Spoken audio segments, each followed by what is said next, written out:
Okay, magandang umaga po sa bawat isa. Narito po uli tayo kala Cherry. At magpapatuloy po tayo ng ating pong pag-aaral ng salita ng Panginoon. So sa lahat po ng ating pong mga fellow ministers, fellow Christians na kasama po natin dito sa live streaming, blessed day po sa inyong lahat. So kung tayo po ay ready na, tayo po ay mananalangin. Well, let us bow our head and let us pray. Panginoon Diyos, banal at makapangyarihan, kami ay nagpupuri sa iyong kadakilaan, sa iyong banal na presensya, Panginoon, ay aming ina-acknowledge ngayon, Panginoon Diyos, na ikaw ay nasa aming kalagitnaan. Yes. Panginoon, nagpapasalamat kami sa iyong banal na pag-ibig sa amin, na ibinigay mo ang iyong bugtong na anak na si Kristo, upang kami, Panginoon, ay tubusin sa pagkakasala. Panginoon Diyos, dalangin namin na ang bawat isa, Panginoon, ay dumulog sa iyong presensya, sa iyong harapan, Panginoon, at magpuri at sumamba sa iyo sa pangalan ni Jesus, Panginoon Diyos. Hinihingi din namin, Panginoon, ang kapatawaran ng aming mga pagkakasala sa araw-araw na lumilipas, Panginoon Diyos, na hindi namin, Panginoon, sinasadya ito, Panginoon, at napangyayari, Panginoon, ng kalaban dahil, Panginoon, sa kalakasan ng bawat isa, Panginoon, kami lagi, Panginoon, nakakaalala sa iyo, O Diyos. At kami naway lingapin mo sa lahat ng oras, Panginoon. Huwag mo kaming pababayaan sa lahat ng pagsubok na aming pinagdadaanan. Panginoon, dalangin namin ang aming mga kapatid na naipit sa kaguluhan sa ibang dako ng bansa, Panginoon, at sa mundo, Panginoon Diyos. Ikaw na po ang bahala, Panginoon, upang sila ay tulungan, abutin ng iyong mga kamay, Panginoon Diyos. Huwag mo po silang pababayaan. Ganun din po sa aming mga pamilya na nakakaranas ng karamdamang pisikal at spiritual, Panginoon, na may pagkauhaw sa iyong salita, Panginoon Diyos. Panginoon Diyos, huwag mong hayaan na kami ay mabihag ng kasamaan, Panginoon. Mangibabaw nawa, Panginoon, ang aming pag-ibig na bilang ganti sa iyong pag-ibig sa aming, Panginoon ko. Salamat, Panginoon, at lagi mo kaming sinusubaybayan. Gamitin mo ang bawat isa upang maglingkod patuloy-tuloy at datngan mo po kami, Panginoon, na nagpupuri at sumasamba sa iyo, O Diyos. Huwag mo po kaming pababayaan, Lord, na kami, Panginoon, ay gamitin ng masama, Panginoon, para sa aming kapwa. Mangibabaw nawa, Panginoon, ang aming pagkakaisa upang kami, Panginoon, ay makapagtaguyod na maging kalugod-lugod sa iyong harapan, Panginoon Diyos. Lord, basbasan mo po ang gawain ito, Panginoon, at palaguin mo pa, Panginoon Diyos, sa buhay ng aming pastor, Panginoon, na nagbabahagi sa amin ng iyong salita, Panginoon. Bigyan mo po siya, Panginoon, ng higit na kaalaman, Lord. At ganin din po ang aming kapatid na si Cherry, Panginoon, na patuloy na nagpapagamit sa iyong gawain. Lord, basbasan mo ang pamilya niya, Panginoon, at magkaroon ng pagkakaisa sa gawain ito, O Diyos. Dalangin namin, Panginoon, na ang bawat isang nakalimot, Panginoon, ay naway manumbalik sa kanilang isipan at magliwanag, Panginoon, ang iyong presensya, ang iyong mga salita. At Panginoon Diyos, ay magbalik loob na sa iyo, Panginoon Diyos. Dahil nasa huling araw na po kami, Panginoon. Naway, Panginoon Diyos, na ang mga nangyayari ito sa aming palibot, Lord, sa mundong ito, Panginoon, ay hudyat na ito ng iyong pagbabalik, Panginoon Diyos. Ito ay pinararanas mo pa sa aming, Panginoon, upang kami makaalala sa iyo, O Diyos, na may Diyos na higit sa lahat at makapangyarihan sa lahat, na nagkukontrol ng mga bagay na ito. Salamat po, Panginoon, na hindi mo kami iniiwan sa anumang laban sa buhay.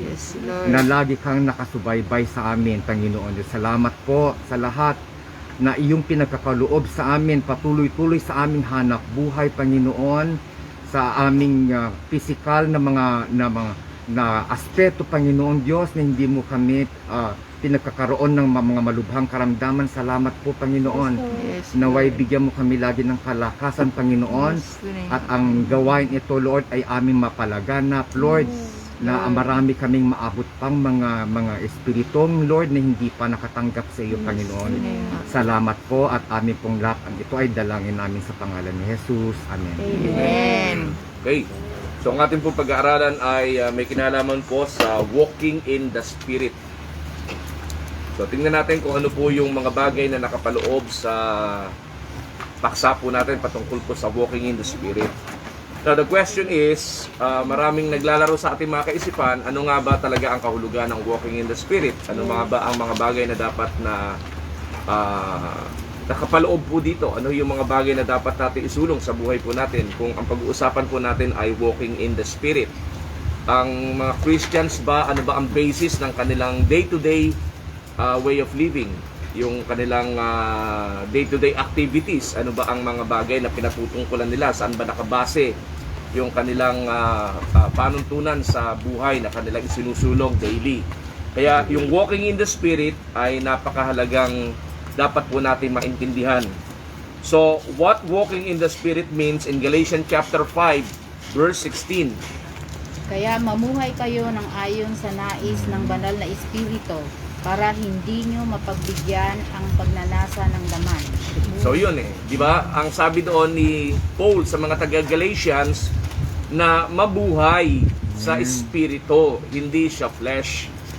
So ibig sabihin, dapat ang mga Christians ay ma-identify ano ba yung living, walking in the Spirit. Kasi kapag hindi niya na-identify, lalakad siya in the flesh. Kaya marami pong mga Christians, di ba, makikita natin, naging leader, naging manggagawa ng Panginoon, pero kita natin yung klase ng buhay, di ba, worldly. So hindi nila na-identify ano yung walking in the Spirit kind of life. Kaya ito yung bagay na dapat po nating maintindihan, kasi sinasabi ni Paul na yung walking in the Spirit para raw hindi ma-fulfill yung lust of the flesh. Kasi pag lust of the flesh, okay. Sabihin na natin, talagang magle-less ng patungkol sa mga kalagayan spiritual. Di ba? Hindi yan pala panalangin, hindi yan pala basa ng salita ng Panginoon. Hindi yan mahilig tawag dito sa mga ganitong uri ng pagtitipon, pag-aaral ng salita ng Diyos. At sabihin na natin, yung mandate ng Lord, meron tayong ibig sabihin, may possibility na hindi niya talaga isulong kasi by flesh ayaw ng flesh yung mga bagay na may kinalaman sa Spirit. So, walking in the Spirit, ang ibig pong sabihin, it is a conduct once in accordance with the Spirit working. So, walking in the Spirit emphasizes moment by moment contact with the guidance of the Holy Spirit for daily decisions and activities. So yung mga decision natin daily and even our activities, ipinagkakatiwala po natin sa Espiritu ng Panginoon. Kasi siya po yung comfort siya yung magpapaalala sa atin ng mga sinabi ng Panginoong Jesus habang tayo po nandito sa buhay natin sa lupa. Kaya yun yung bagay na dapat po nating maintindihan, yung decision making at saka yung activities daily. Moment by moment, yun po yung meron pong pagpapaliwanag patungkol sa walking in the Spirit. Kaya maintindihan po natin yan, mga kapatid. Sisikapin po natin yan na yung buhay po natin ay in line doon sa naisin ng Espiritu ng Diyos, hindi yung naisin ng ating mga sarili lamang. Kasi pag nasusunod po tayo, ibig sabihin, we are not walking in the Spirit. Kasi ang nasusunod, tayo po. Kailangan na nasusunod yung Diyos. Sa Galatians chapter 2, verse 20, Galatians 2, verse 20, Pagsamba. Saan ba? Pagsamba sa mga Diyos-Diyosan, pagkukulam, pagkapuot, hindi po, pag-aaway. Galatians 2:20. Galatia. I have been crucified with Christ, and I no longer live, but Christ lives in me. The life I live in the body, I live by faith in the Son of God, who loved me and gave Himself for me. Yun. Ibig sabihin, ma-identify po natin na tayo po nabubuhay kay Kristo. Hindi tayo nabubuhay by self o by flesh. Di po ba, last week, di ba, we totally surrendered our lives to Christ. So yung water baptism, ang ibig sabihin ay repentance.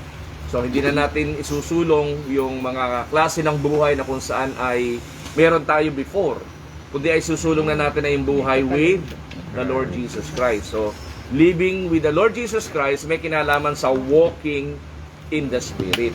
It is not I who lives in me, sabi ni Paul, but it is Jesus who lives. So, ibig sabihin, yung mga kagustuhan natin, yung pagpapasya natin na kung saan yun lang ang gusto natin, yung mga activities na kasanayan nating isinusulong daily. So, hindi na po yun. Ang isusulong na natin, as much as possible, yung gusto at kalooban ng Panginoon. Kaya yun yung bagay na nakapaloob po dun sa walking in the Spirit. Kaya kailangan maintindihan po natin to. Tignan natin ang sarili natin. If I am walking in the Spirit daily, or ano nga ba yung klase ng buhay na aking sinusulong. Meron pong isang illustration kung kilala po natin si Faraday. Si Michael Faraday, a great English physicist. So, nabuhay siya from 1791 to 1867. So, ilan po yun? So, almost 75 years, no? So, namatay po siya na yung buhay niya, di ba, sinikap niyang isunod sa Panginoon. Hindi siya, although maraming mga temptation na naganap sa buhay niya, pero sa pag-observe ng kanyang buhay, nabuhay siyang matuwid sa harapan ng Panginoon. Likewise, sa buhay po rin ng bawat isa po sa atin, ganun din po. Nasikapin po natin day to day, routine ng buhay po natin, daily activities, decision making, as much as possible, yung Diyos ang nasusunod po sa atin. Nai-eliminate unti-unti, di ba? Nai-eliminate yung lust of the flesh. Ano yung lust of the flesh? Yung mga bagay na may kinalaman doon sa old life po natin, nai-eliminate at napapalitan at na-establish yung brand new life. Yung sa 2 Corinthians chapter 5 verse 17 may binabanggit po din. Therefore, who is in Christ is a new creation. Yung new creation doon, pag tinignan natin yung new, kainos, ang ibig sabihin po ng kainos kasi novel at tsaka fresh. Ibig sabihin, ano ba yung novel, fresh kind of life na kailangan yun ang ma-establish sa buhay po natin ngayon. O, di po ba? Kasi sa pagbabalik ng Panginoong Yesus, madatnan daw niya ang bawat isa po sa atin na walang batik dungis. O, ibig sabihin, kapag yung tao living by the flesh, of course, papaulit-ulit sa paggawa ng kasalanan po yan. Pero kapag siya ay living or walking in the Spirit, talagang mai-eliminate yung mga activities ng flesh sa buhay po niya. Kaya, yun po yung bagay na dapat po nating maintindihan. So, Galatians chapter 5, verse 25. At dahil nga, namumuhay na tayo sa kapangyarihan ng banal na Espiritu, magpatuloy tayo sa patnubay nito. Oh, di ba? Kung nabubuhay tayo raw sa Espiritu, mabubuhay tayong, di ba, sumusunod sa Espiritu. So, may conviction. Yung mga Christians, may conviction.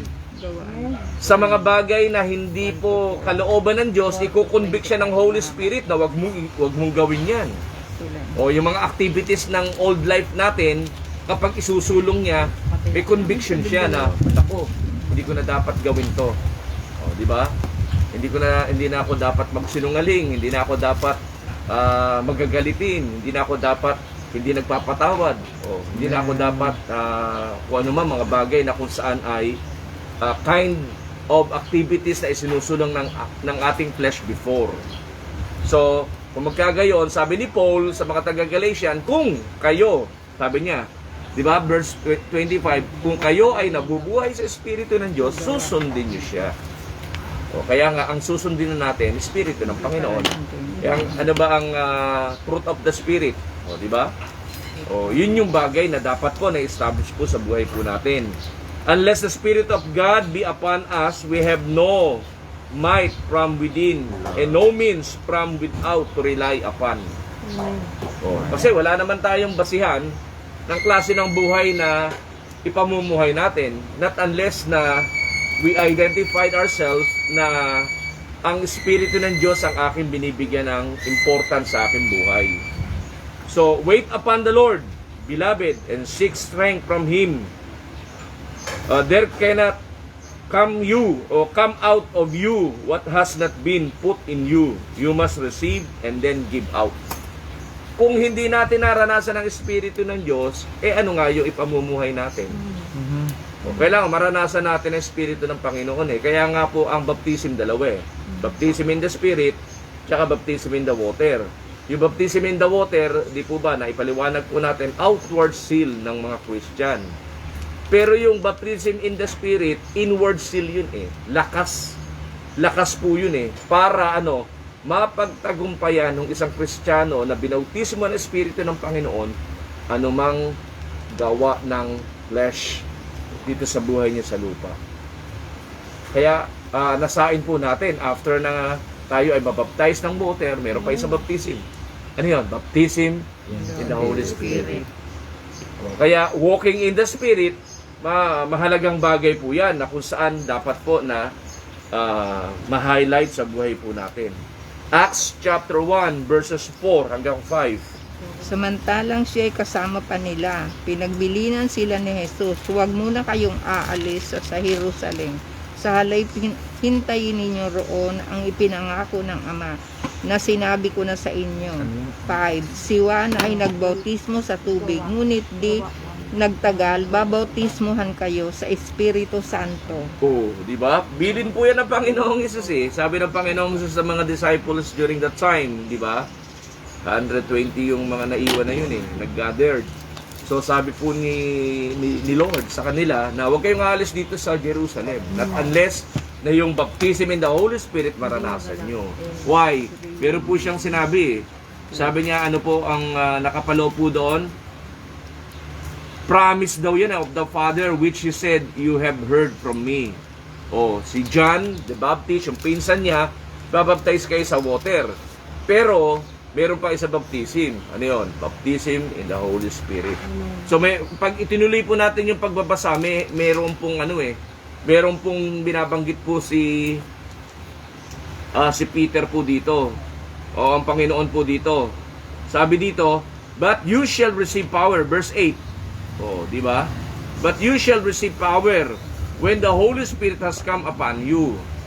Kaya yung mga taong mababaptize ang Espiritu ng Diyos, may angking kapangyarihan.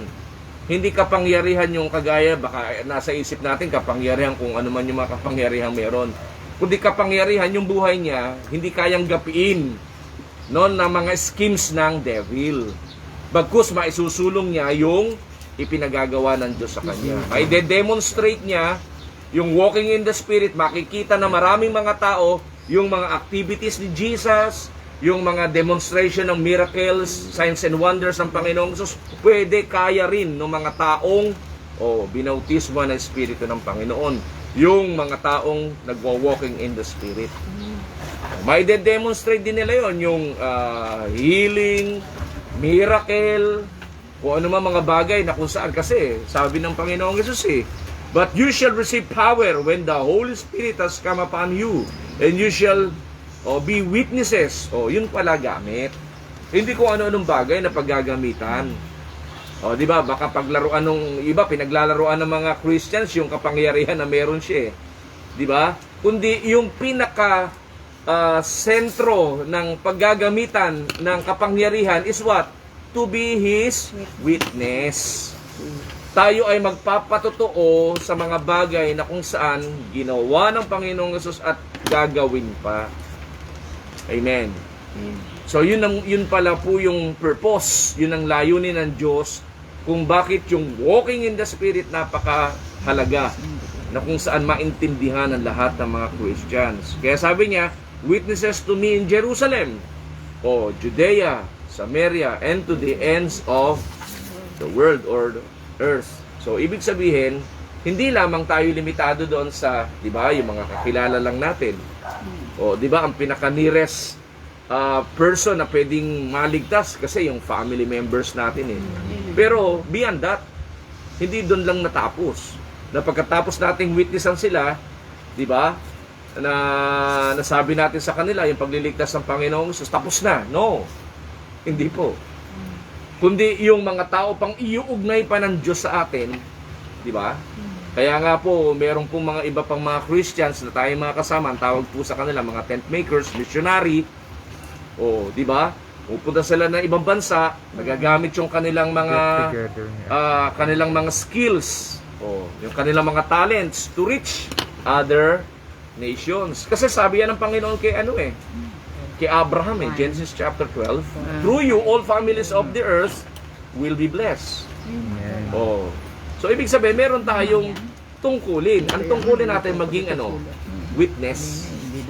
So kung tayo witness, kailangan powerful yung ating testimonial. Yung ating testimony. Kasi kung hindi mo naman naranasan ng kapangyarihan ng Espiritu ng Diyos, ano nga sasabihin natin?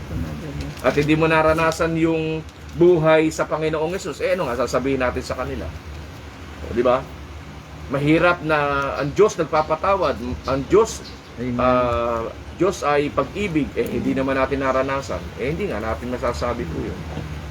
Kailangan tayo mismo ang naka-experience. Kaya, pag binasa po natin yung entire chapter 1 ng Book of Acts, pantindi, talagang nagkaroon ng baptism in the Holy Spirit. Amen. O, ang tawag po doon ay Pentecost experience. Na kung saan nakita raw ng maraming tao na yung ulo na ng mga believers of Christ during that time, meron tila raw apoy. Hindi apoy tila apoy. So, ibig sabihin, yung sign ng baptism of the Holy Spirit, and they speak, speaking other tongues. Sabi nila, ano po ba yung tongues na yun? Hindi ko nga po alam Hindi ko sabihin ko, ganito yun. Ituturo ko sa inyo, ito, ganitong words yun. Hindi Kung ano yung lumabas sa bibig mo, yun. Yun yung speak in other tongues. Sabi ng iba, yung mga Pentecostal, ano yan? Sa devil yan. Kasi nagsasalita ng ibang wika. Paano masasabi mo sa devil yun? Even the devil, hindi nga maintindihan kung ano yung speak in tongues So, ibig sabihin, yun yung bagay na kung saan sinasabi ng Scripture. Experience yun na dapat nating i-desire. Walking in the Spirit, may establish kung isang bagay, hihilingin natin sa Heavenly Father, di ba, sa Panginoong Hesus, na i-baptize tayo ng Espiritu ng Panginoon. Pero kung nabaptize tayo ng Holy Spirit, i-activate lang po natin yung kaloob natin. Kagaya po nung Sunday, yung atin pong kasamahan sa Thailand, missionary and one of the board of director ng atin pong organization, ng GNC, si Pastor Al, hallelujah, nagkaroon ng activation ng baptism in the Holy Spirit. Maraming nag-tongues, nagpoplo kasi siya doon. Na-prophetic kasi siya tinawag ng Panginoon Kaya purihin ng Diyos. Amen? So, ibig sabihin, maraming paraan ng Panginoon para ang tao o mga taong nananalig sa Kanya makaranas na sinasabi ng Kanya mga salita. Amen? Para sa atin to, ang Holy Spirit ay regalo. Amen? Kaya bakit hindi natin tatanggapin? Bakit hindi natin nanasain kung ito ay regalo? Kung ito ay regalo, di nasain natin. Huwag tayong titigil sa pagdi-desire. Diba? Na yung kapuspusan ng Espiritu ng Panginoon, maranasan natin. Day to day. Galatians chapter 3, verse 2.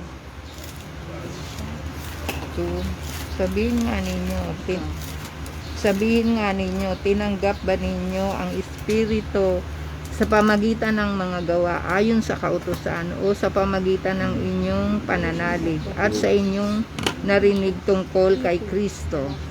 Di ba? Tinatanong ni Paul Tinatanong ni Paul yung mga Galatian. Tinasabi niya, di ba? Ano ba talaga ang tinanggap nyo? Di ba? Ano ba tinanggap nyo? Kasi kung tinanggap nyo ang Espiritu ng Diyos, makakapamuhay kayo in the Spirit. Pero kung hindi nyo tinanggap ang Espiritu ng Diyos, hindi nga kayo makakapamuhay in the Spirit. Amen? Kaya sabi niya, are you now being made perfect by the flesh? Laman-laman lang ba? Ibig sabihin, yung bang naintindihan nyo, mga bagay lamang na kung saan natutunan nyo lamang dito. Kaya maraming mga Christian Di ba? Yung transformation, Amen. hindi ma-establish. Why? Living in the flesh. Kasi nga, unrecognized, yung Holy Spirit, yung ministry ng Holy Spirit. Pero kung i-recognize mo ang ministry ng Holy Spirit, transformation will happen. Tama. And great change ang magaganap doon sa taong yun. At magiging siya, impact doon sa kanyang family, doon sa kanyang workplace, o doon sa mga lugar na kung saan siya ay naroroon. Kakaroon siya ng impact. Yung buhay niya magkokos ng making difference sa buhay ng maraming mga tao. Why? Kasi yung power of God, masaganang dumadaloy sa kanya. Amen? Kaya yun yung bagay na dapat po nating maintindihan, yung walking in the Spirit, nasain po natin ang kuspusa ng Espiritu ng Panginoon. Tandaan po natin, God commands us to filled with the Holy Spirit. And if we are not filled, it is because we are living beneath Amen. our privileges. Hindi kasi natin alam, di ba, na meron pala. Kaya si Paul nagtatanong, kayo ba? Sabi niya, kayo ba ay nabautismo na ng Espiritu ng Panginoon? Baka yung baptism niyo lang, baptism lang ni John, o meron pa isang baptism. Ino-offer ng Panginoong Jesus hello? Kaya yun yung bagay na dapat po nating maintindihan. And even Paul, sinasabi rin ni Paul anong baptism ang na-receive nyo? Meron pang baptism. Di ba? Why? Kasi na-experience din ni Paul yun Kaya yun yung bagay na dapat po nating maintindihan. Sometimes we may feel that the Holy Spirit is not working and through us. Hindi natin kasama at hindi siya gumagawa sa buhay po natin. When this happens, we must hold on God's promise that His Spirit in everyone who has Jesus as the Savior and Lord. Hindi po by emotion, di ba? Ang pagsama ng Espiritu ng Panginoon, pag nangilabot ka, yun, kasama mo Holy Spirit. Pero pag hindi ka na nangingilabot, wala. Wag by emotion, mali po yun. Hindi tayo gumagamit ng faith. Di ba? Kailangan by faith. In every day na ating journey sa buhay, di ba? We acknowledge the Spirit of God is within us. Kasama natin. Amen. Kaya iba, di ba? Hesitant mag-pray sa mga may sakit. Hesitant ipag-pray yung isang tao para, di ba, kumilala sa Panginoon. No, walang hesitancy. Kasi nadi-develop yung ating boldness kapag ang Espiritu ng Panginoon kasama natin. At magsasalita tayo, hindi ng sarili nating salita lang. Di ba? Pag nagsalita ka, with power yung salita mo. Kung kinukunbik yung puso ng mga taong nakikinig. Amen? So, kailangan boldly gawin po natin yon. Kasi we do believe that Jesus Christ o the Holy Spirit ay kasama po natin. Sabi po ni Billy Graham, if you know Christ, you don't need to beg for the Holy Spirit to come into your life. He is already there. Di ba? Kung ikaw ay naniwala sa Panginoong Jesus, hindi mo para sabihin ang Holy Spirit wala sa akin. Kundi ang Holy Spirit kasama mo na. Whether you feel His presence or not, don't confuse the Holy Spirit with an emotional feeling or particular type of spiritual experience. Kasi may nakita ka na nabaptize ng Espiritu ng Panginoon. Let's say, na-slain in the Spirit. Ang concept ng kaisipan mo, dapat ganun din na nangyari sa akin. Mali. Mali. Iba-ibang experience ang ipararanas sa atin para i-assure ng Lord na ang baptism ng Espiritu ng Panginoon na-receive natin. Sa pamamagitan ng empowered kind of life. Hello, amen. May iba na-slain pa pero walang changes din naganap sa buhay. Ilang slain na nga ako nga, sabi ko nga doon, bukol-bukol na ulo hindi pa rin naman nasunod sa kalooban ng Panginoon. Living by the flesh pa rin. So anong yung babasihan? No.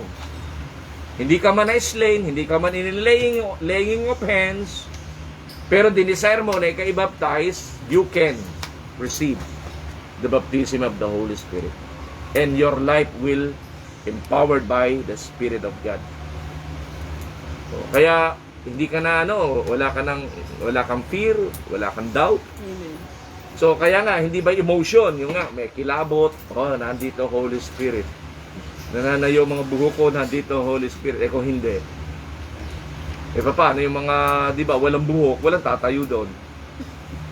So, ibig sabihin, basihan doon? Hindi, wala ang Holy Spirit? Hindi by emotion. Basta ikaw, naniniwala ka, the Holy Spirit is within me. Di ba? It is not I who lives in me, it is Jesus who lives in me. Kung gano'n ang paniniwala mo, kagaya ni Paul, di ba? Yung kilos at galaw, kapangyarihan ng Espiritu ng Panginoon, di ba? Mararanasan mo daily. Hallelujah. Kaya yung day-to-day living po natin, victory. Amen. Hindi tayo talunan. Hindi tayo napaglalaroan ng devil. Amen? Kundi tayo iniilaga ng devil. Amen. Pag nakikita tayo, tumatalima na siya. Amen.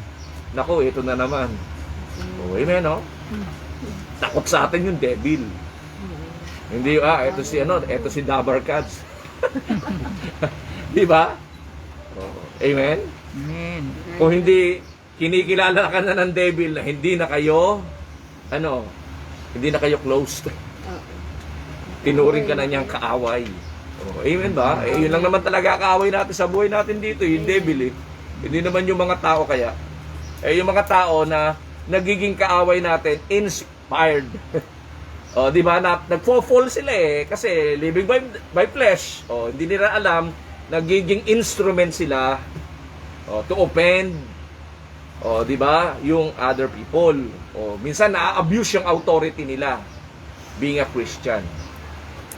Insensitive. Di ba? Kailangan sensitive tayo sa kilos, galaw, tinig ng Espiritu ng Panginoon. Amen. Hallelujah. Romans chapter 8 verse 5. Sapagkat ang mga taong namumuhay ayon sa kanilang makasalanang pagkatao ay walang ibang iniisip kundi ang nais ng kanilang pagkatao. Pero ang tao namang namumuhay ayon sa banal na espiritu ay walang ibang iniisip kundi ang nais ng banal na espiritu. Di ba? So, kailangan yung mind natin nakaset. 8:5. Refers to the basic orientation, bent, thought patterns of the mind. It includes person's affection and will as well as his reasoning. Makikita mo naman yung mga taong inspired by the Holy Spirit, tingnan mo mag-reasoning. At tingnan mo rin yung mga taong yung hindi walking in the Spirit, tingnan mo rin mag-reasoning. Ang layo sa salita ng Panginoon. Pero yung mga taong inspired, walking in the Spirit, tingnan mo, yung sinasabi niya, nakabase sa salita ng Diyos. So, in other words, those who belong to God are concerned about godly things. Amen. Di mo ba? Kaya ang concern yan, prayer, concern yan, reading the Word of God, concern yan, yung ganitong uri ng mga pagtitipon. Pero yung mga hindi, walking in the Spirit, ayaw eh. Ayaw. Ito nga po ang mahirap. No? Nag-aalibay, hindi totoo. Yung pag-aalibay, umuwi saan? Lie. Lying. So, ibig sabihin, paano ang isang tao, isang Christian, walking in the Spirit, naglalay? Doon mo lang, makikita mo na. Teka, hindi to walking in the Spirit, naglalay na to eh. Bakit? Tandaan po natin, ang mga taong hindi lumalakad sa Espiritu ng Panginoon, hindi yan magsisinungaling. Hello, amen? Ang lagi niyang panghahawakan yung truth. Kasi yung truth ang nagpalaya sa kanya. Kaya hindi yan magsisinungaling. Kaya nga sabi ng Scripture, yes, if yes, no, if no. Walang gitna. Kaya sabi ng Revelation, yung maligamgam, yung malahininga, isusuka raw ng Lord. Tama, no? Amen. Kaya hindi pwedeng, ngayon, okay ako, bukas hindi. Hindi. Walking in the Spirit ba yun? Ang walking in the Spirit, consistent yan. Pero yung walking in the flesh, yan ang inconsistent. Tama, no? Kaya nga pag-aralan po natin yung kung mind setting, dapat yung mga mahihirap na bagay na paghahandaan natin. Diba? Let's say, yung mga schedules o yung time, namamanage na natin ng tama. O, kailan sa tingin po natin, kailan po sa buhay po natin, meron po ba kayong naaalala na lumuwag yung ating mga schedules habang tayo ay, di ba? Habang tayo po ay nadadagdagan ng taon, habang tayo ay nadadagdagan ng mga experiences, yung time natin mas nagiging tight. Kasi tinuturuan tayo ng Lord na ano, di ba? Maging mahusay sa paggamit ng time. Ma-manage natin ang time ng tama. O yung ibang tao, hindi. Hina-highlight sila, hindi na ako available dyan, get to, blah, blah, blah. Walking in the flesh. Pero yung walking in the spirit, nakagagawa yan. Kahit mahirap na schedules, gagawa ng paraan. Ingat po kayo. Kaya yun yung bagay na dapat po nating maintindihan, dapat nating maunawaan. Hallelujah. So despite their many spiritual failures, their basic orientation, the innermost concerns have to do with the things of the Spirit. Doon pa rin. Yun pa rin ang kanyang magiging panuntunan, yung walk, yung Spirit of God. Oh. Kaya kahit yan, may mga taong nagagalit na dyan, may mga nagpe-persecute dyan, hindi tatalab sa kanya yun. Basta sa kanya, ang ginagawa ko naman, hindi lang pang akin Diba? Ang ginagawa ko, may kinalaman din sa inyo, at may kinalaman sa ating sanin lahi. Dahil gusto ng Panginoon ang lahat maligtas. Amen. Kung hindi ako magpapatuloy sa aking journey, sa pagsunod ko sa kalooban ng Panginoon, sino? Salamat nga sa Panginoon. Tayo nagpapasalamat tayo sa Panginoon dahil tayo, di ba? Hindi na tayo katulad ng kaisipan natin before. Very selfish, di ba? Kasi yung kaisipan natin before, selfish eh. Pero ngayon hindi. Very broad. Yung pang-atin na ibibigay pa natin sa nakararami. O, di po ba? Yung dapat oras natin sa family natin o na ibibigay pa natin sa marami. Ano? Amen. Kaya nga kanina nabanggit ni Brother Jeff sa opening prayer yung malapit na pagbabalik ng Panginoong Hesus. The question is, di ba dapat mas nagdo-double time ang Christians ngayon? Hindi complacent. Malapit na naniniwala kang malapit na bumalik ang Panginoong Hesus, pero complacent ka. Hindi ka nag-i-involve, hindi ka nagpa-participate, hindi ka nakikipag-cooperate. Ito paanong naniniwala kang malapit na bumalik ang Panginoon? Di po ba? So, Ephesians chapter 3, verse 16. Idinadalangin ko sa pamagitan ng kanyang espiritu ay palakasin niya ang iyong buhay espiritual ayon sa kanyang kayamanan at kadakilaan. Oo. Diba? Oo. Yung inner man ang gustong palakasin ng Panginoon. Tama? Kaya ako lagi ko sinasabi, pag malakas ang spiritual, yung other aspect of life, susunod yan. Pero pag mahina ang spiritual, tingnan nyo yung other aspect of life, susunod din. Nagde-decline din, nagsasubside din. Oh, di ba? Kasi why? Pagka malakas ang spiritual, syempre, tatalas ang isip. Tatalas, huhusay siya sa mga reasoning, huhusay siya sa mga decision making. Kasi why? Inspired by the Holy Spirit eh. Amen? So, hindi siya lousy. Ang buhay niya, ano po? Pasigla. Kaya nga, walking in the Spirit, ang buhay, pasigla ng pasigla, pasaya ng pasaya, palakas ng palakas. O, diba? Hindi katulad nung iba, ayaw na. Diba? Tinatamad na. Ayaw na magpatuloy. Mali. Walking in the Spirit ba yun? Walking in the flesh yun.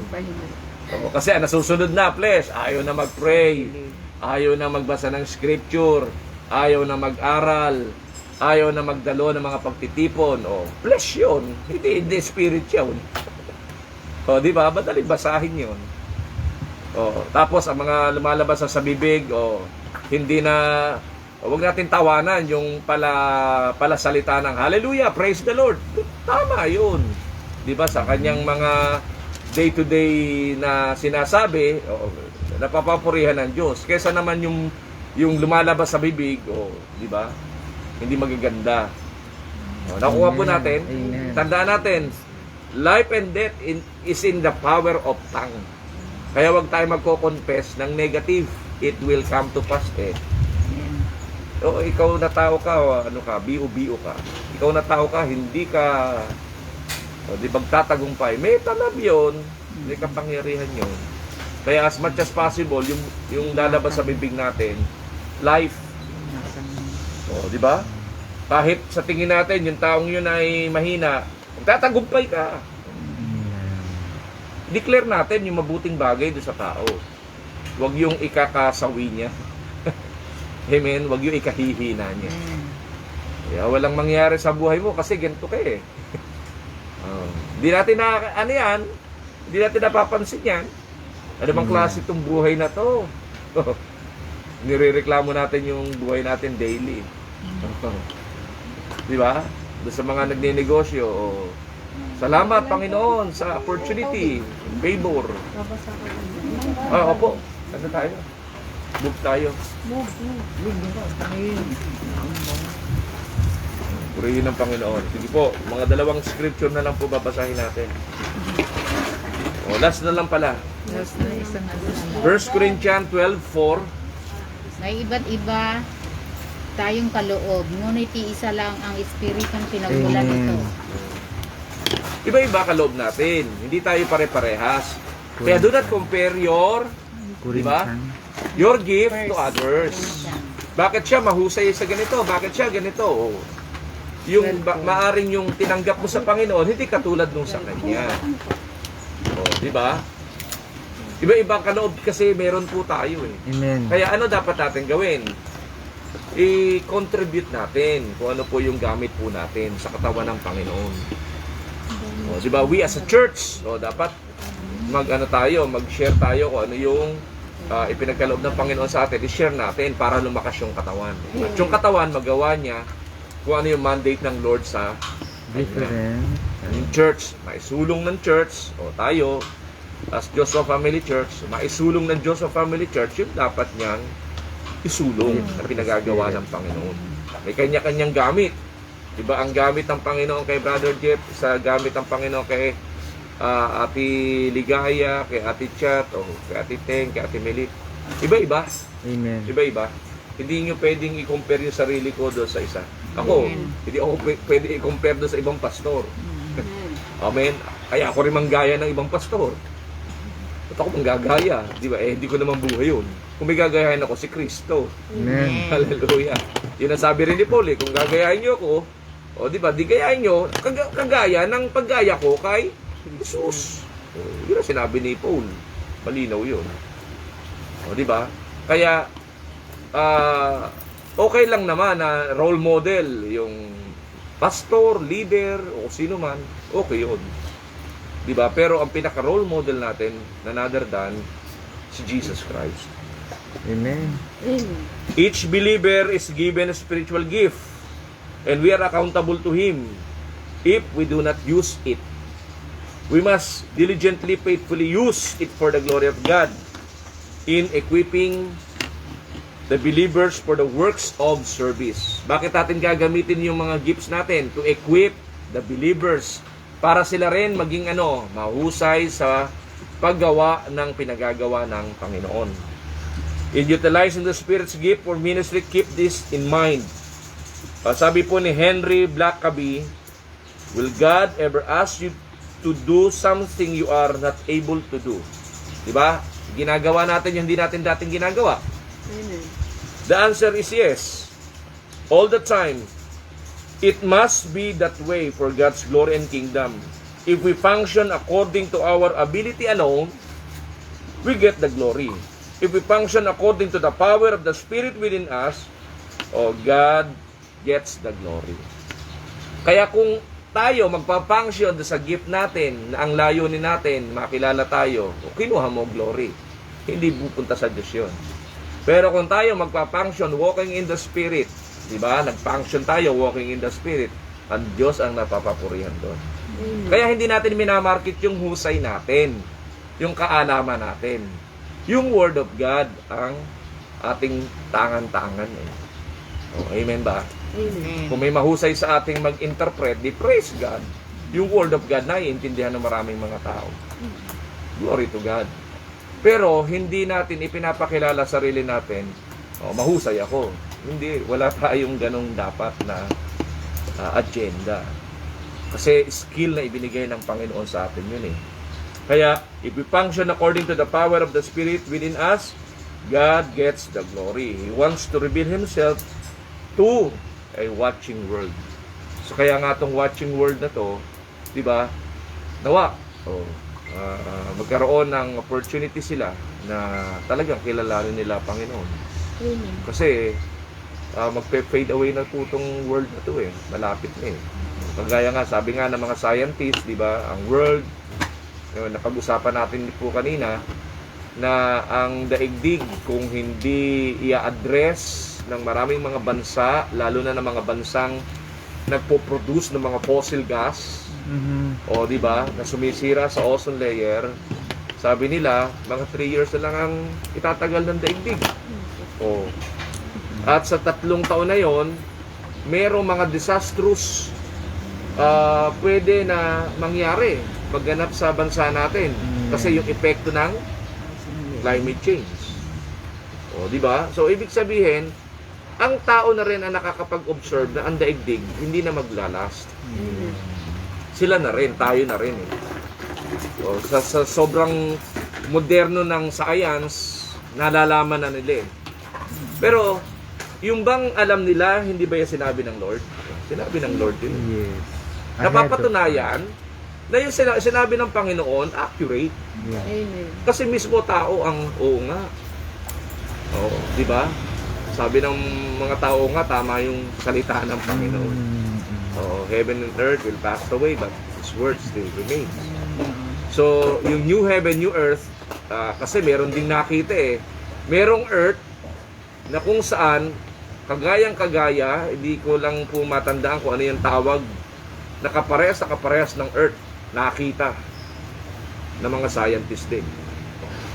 Kaya lang, hindi lagi nag-a-appear. So, sa akin, inano ko yun na possibly, baka yun ang new heaven, new earth. Yes, yes. Amen. O, di ba? Wala naman sa scripture na may dalawang daigdig eh. Di ba? So, possible. Possible, naka-ready na yung, di ba? Yung lahat ng ni-rapture, lahat ng iniligtas ng Lord, Doon ilalagay. ipinapakita na ng Lord, yan ang lilipatan nyo. Third heaven. Oo, yung blessed hope natin. Amen. Salamat po, Panginoon. Kasi sa daigdig na to, tingnan natin, di ba? Eh, ngayon, tingnan nyo. Election pa lang, halos nagpatayan na. No? Let us pray, na magkaroon ng peaceful election. Kasi, nako, Pag-pray natin. ang daming nahuhuli ngayon, vote buying, nagdadaya, yung kagabi na ibinalita, di ba? May kinokontak ng mga politics, sure win kayo. Ganito, bayaran nyo kami. Imagine natin, yung daigdig puno ng kasamaan, pera-pera. Kaya tama yung scripture, for the love of money is the root of all evil. Tama yung money na meron yung tao, kaya lang i-manage mo siya. Pag hindi mo siya kayang i-manage, dadaling ka niya talaga sa worst na kalagayan sa buhay. Dapat, pray tayo. Ako nga po, ang prayer nga po namin Lord, meron po naman kaming choice. Ako nga, ayaw ako mag-reveal Amen? It is between me and God. But, i-guide ko yung church kung sino yung, ano yung mga criteria ang dapat piliin. Pero sabihin ko yung boboto ko, ako na lang. Amen? Bakit? Pwede rin naman din ako magkamali doon sa pinili ko Tama, no? Pero meron ako i-highlight sa isang tao, hindi ko gawin yan. Bakit? Pastor ako Ba't naman ako kikiling sa isa? Yung sa observation ko ay malapit doon sa criteria ng pagiging leader, hindi yun ang pipiliin ko. And then after that, tapos na. Tapos na. Yeah. Why? What is the assurance kung siya nga yung manalo? Manalo na bago. Yung expectation natin, makita natin. Di ba? Wala tayong assurance doon. Kahit sino ang maupo. Kasi why? May sariling choice din yun ng paggamit ng kanyang kapangyarihan. Maaring magbago. O, maaaring magbago kasi ngayon, maaaring maganda yung naririnig natin. Pero pag nakaupo, ay yun lang. Bago yun. Baka magbago. So, walang nakaka-assure sa atin kung sino. Diba? Sabi nila, may mga inihula mga propeta. Well, mangyari, kung mangyari, talagang sinabi ng Panginoon. Kung sinabi nga ng Panginoon, walang makakabali doon. Oh. Tama, no? Kaya lang, ako, ang pinapanalangin ko, basta Panginoon, yung divine intervention mo po para ma-fulfill yung gusto mo sa bansang Pilipinas. Amen. Kasi may pinasabi ka na po ahead of time sa mga prophets. Yes. Mangyari po yun. Kaya yung tao na kung saan pipiliin namin, nawa tama. Nawa tama. Bigay sa atin. Para ma-fulfill. Kung hindi, o di hindi. O di ano na mangyayari sa atin? Nako, consequences na naman yan. Pero, umaasa tayo sa Diyos. Tama? Amen. Kaya nga, walking in the Spirit, makatutulong para yung journey natin sa buhay po natin dito, mag-cause ng victory. Amen. Decision making, activities, let the Spirit of God ang i-allow po natin sa day-to-day living of ours. Hallelujah. Naniniwala tayo na ang Panginoon kasama natin on our daily way of living. Nasahin natin yan. Nasa way of living natin, ang Holy Spirit ang kasama po natin. Amen. Kaya hanggang doon lang po, part 1 pa lang po ang ating tinatalakay. Medyo mahaba po itong ating tatalakayin to patungkol sa walking in the Spirit. So hanggang doon lang po. Hallelujah. Tayo po ay dadako na po sa pananalangin. Opo. Okay, praise God. So, tayo po ay manalangin. Pagkatapos po nito, mayroon pong maglilid sa atin sa closing. Heavenly Father, patuloy po kaming nananalangin, Panginoon. Amin pong idinadalangin ang prayer request ni Ate Imelda na ikaw ang patuloy, o Diyos, magbigay sa kanya ng kagalingan, Panginoon. Bigyan mo siya ng established na hanap buhay at patuloy katagpuin mo ang kanyang anak upang ang mga bagay na kung saan may kinalaman, Panginoon, para sa kanilang relasyon bilang pamilya ay may establish at anumang mga bagay na nasa na kanyang puso ay pagkaroon ng katuparan. Kaya Lord God, hinihiling po namin, O Diyos, na ito po ay bigyan mo ng katuparan sa iyo pong itinakdang Lord God, pagtugon, Panginoon po sa kanya pong kahilingan. In Jesus' name. Sa iyo rin po namin idinudulog, Panginoon, ang prayer request ni Ate Linda, Kuya Ernie, na ang patuloy na pagpapala na kung saan nararanasan po nila ay patuloy po nilang taos-pusong ibinabalik na may pasasalamat, Panginoon po sa iyo. Salamat, Panginoon, sa mga opportunities, doors na ino-open mo para makapag-explore, Panginoon, sa pagnenegosyo ang kanya pong mga anak. Hayaan mo po, Panginoon, ikaw ang patuloy na magpapala, Panginoon, sa kanila pong mga buhay. Iingatan mo sila, papatubayan mo sila, gagabayan mo sila. Their heart's desires ay nakikita nila unti-unti, Panginoon, na ito po ay napufulfill mula sa kanilang mga anak hanggang sa kanila pong mga apo. Ingatan mo po kanilang kalusugan at mamanage nila ng buong husay, Panginoon, ang negosyong ipinagkatiwala mo po sa kanila. Lagi, Panginoon, biyayaan mo sila ng lakas at ilalayo po sila, Kuya Ernie, Ate Linda, sa naman po ang karamdaman, Lord. In the mighty name of Jesus Christ. Sa iyo rin po namin patuloy na idinudulog, Panginoon o God, hallelujah, ang kaganapan, Panginoon, ng iyong himala sa buhay ni Ate Rosana de Guzman, Panginoon. Ganon din kay R.A. de Guzman na nasa Florida, si Arvin de Guzman na nasa UK. Ang protection mo, guidance, Panginoon, ay kanila pong maranasan, O Diyos. Hayaan mo po, Panginoon, sa kanila pong mga bansa na kung saan tinitirhan, ang iyong pag-iingat ay maging masagana, Panginoon po sa kanila.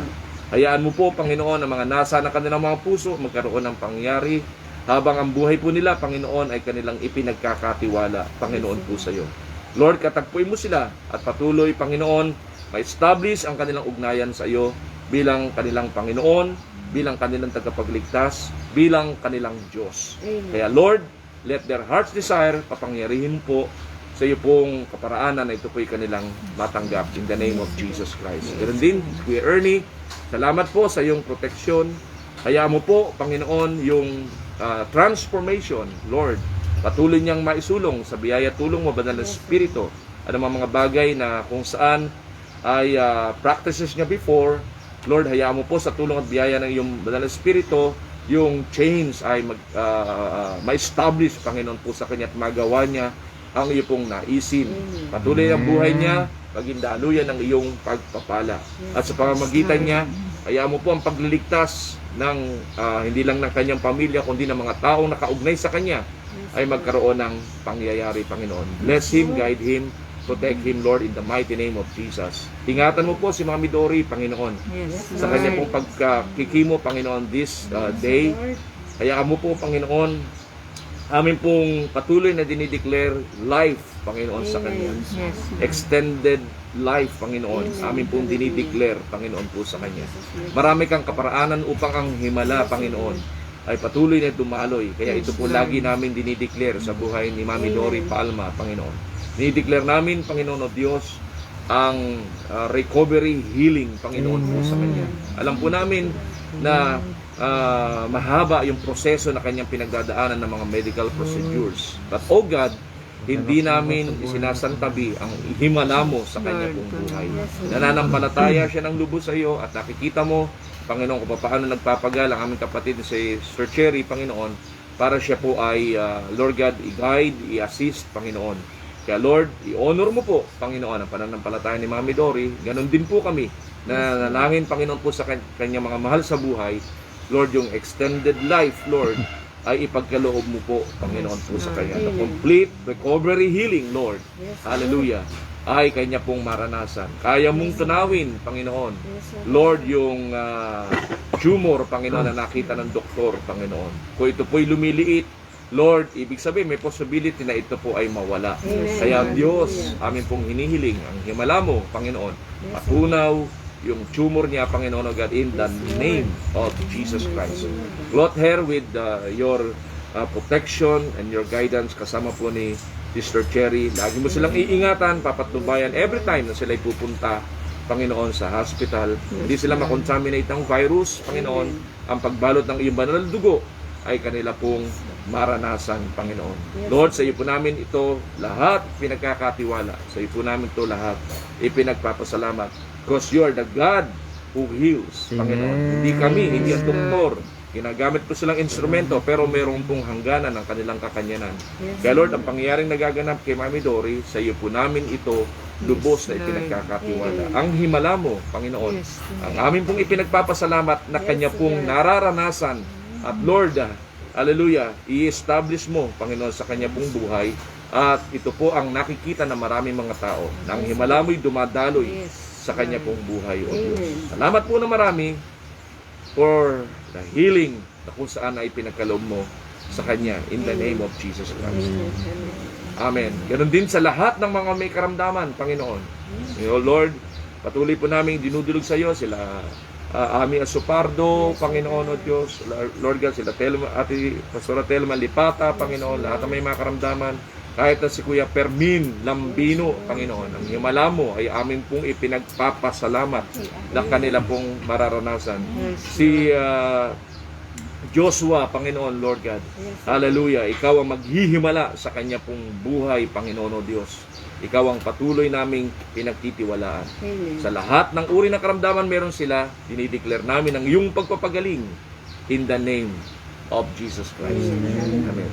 Hallelujah. Sa closing prayer po, thank you, Lord.